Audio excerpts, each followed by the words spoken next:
Glad to see everybody out. I want to announce that this actually is the last Tuesday talk for this semester.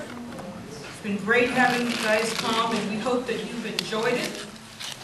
I want to thank two people in particular for helping me being my left and right arm. We just couldn't do this, and that's Seth Kim. I want everybody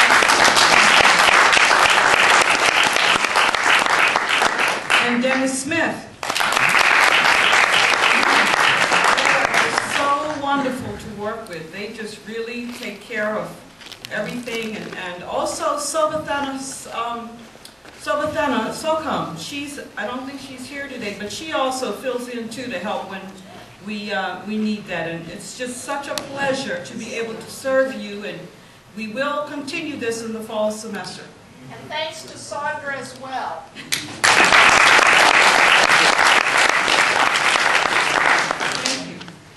I also want to make this other announcement before I bring on our speaker. I want to remind you that SBE is actually hosting the Friday Farm just before graduation, May 14th, the day before graduation. The theme is going to be the economic crisis from the local to the global. It's going to be at 2:30 p.m. right here in Albrecht. Speakers include our very own Yasser Kugler, Tom Willett, Father Gregory Boyle, Heidi Hartman, who's an economist policy person, and David Lyman, a graduate of SBE, who's at the Bakersfield Economic Development. And we hope that you will remember. We will send out email notices to remind you, but please try and attend. It's a great privilege to introduce today our speaker, our very own provost, Dr. Feng, who's also one of our faculty members. I'm just so delighted that he took time out of his busy schedule to come and do this presentation for us. I'm just so pleased because you know he's got such a busy schedule. He will be speaking, as you see, on national agenda, politics and macroeconomic performance, an empirical study of unemployment, information, and growth in China. Please join me in welcoming Professor Feng.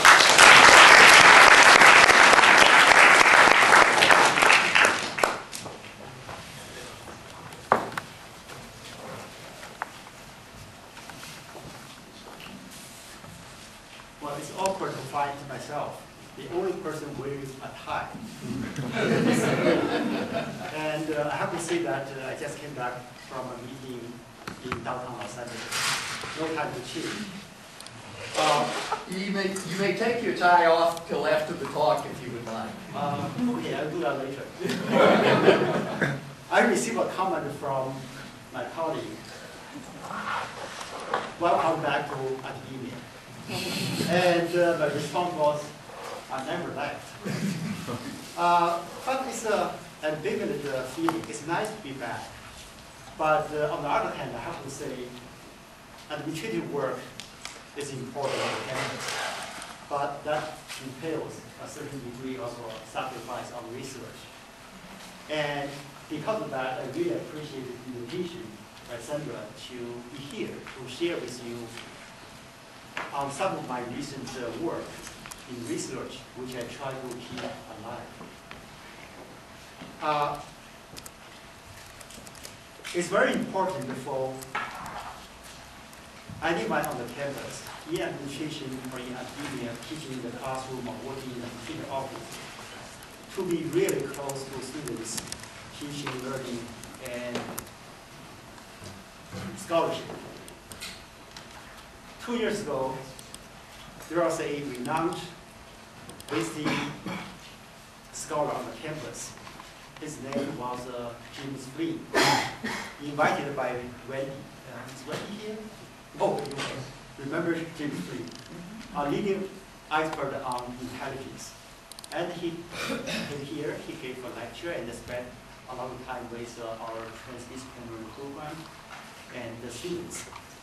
I took him to lunch, and he basically asked me why I became an administrator. I gave him the reason someone to do the work.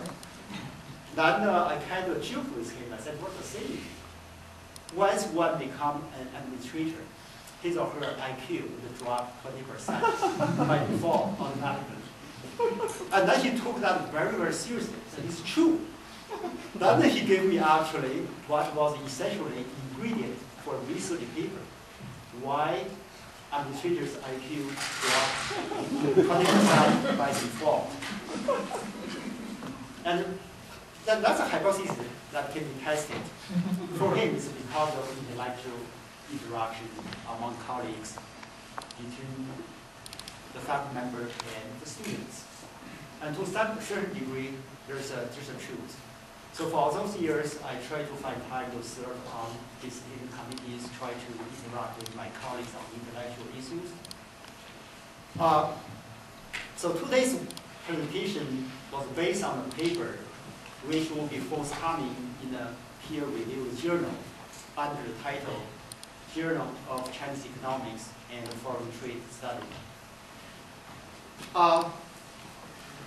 It has a long title, but the thesis is very straightforward. It's about the application of political business cycle to the context of China. Among the audience, we have a leading scholar on the political business cycle theory and applications. Professor Willie published a major book on this subject in the 1980s. And the cover of the book was great, but he corrected me, silver. He preferred the silver cover to the gray cover for certain reasons. We always have an optimistic bias. The theory has been in existence in the literature of political economy for decades. But that theory has never been applied to China. It has been applied to other countries, European countries, Japan, even Malaysia, but not to China. And the reason probably is very simple. Because ordinarily, people would not find a connection between political business cycle and the Chinese setup. Because in China, there's no partisan politics as we understand in liberal democracies. There's a governing party, but there are no actual opposition parties effective in competition with the governing party. They are the so-called 7 or 8 collaborative parties working with the Communist Party of China. And the Communist Party of China is the governing party, has been the governing party since 1949. So there has not been a change in the governing party in China. And political business cycle theory depends on one assumption. There are several others which I will explore. But one assumption is the party changes office. In that connection, let me move on to the next slide. Okay. The political business cycle theory depends on two assumptions, two auxiliary assumptions. One is whether the party is ideological, yes or no. The other is whether a voter is rational, yes or no. Then you have a 2x2 table, which gives 4 scenarios under the rubric, the political business cycle theory.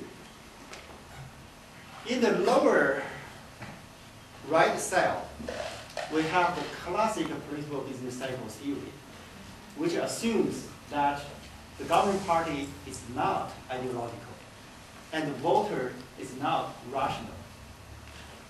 And the outcome will be the governing party will try to rekindle the economy right out of the election, creating jobs, making people feel happy or happier to get voters' support. But the problem is that we know down the road, 7 months later, or half a year later, one ugly economic phenomenon will follow, inflation. But since voters are not rational, they do not remember that inflation will follow job creation.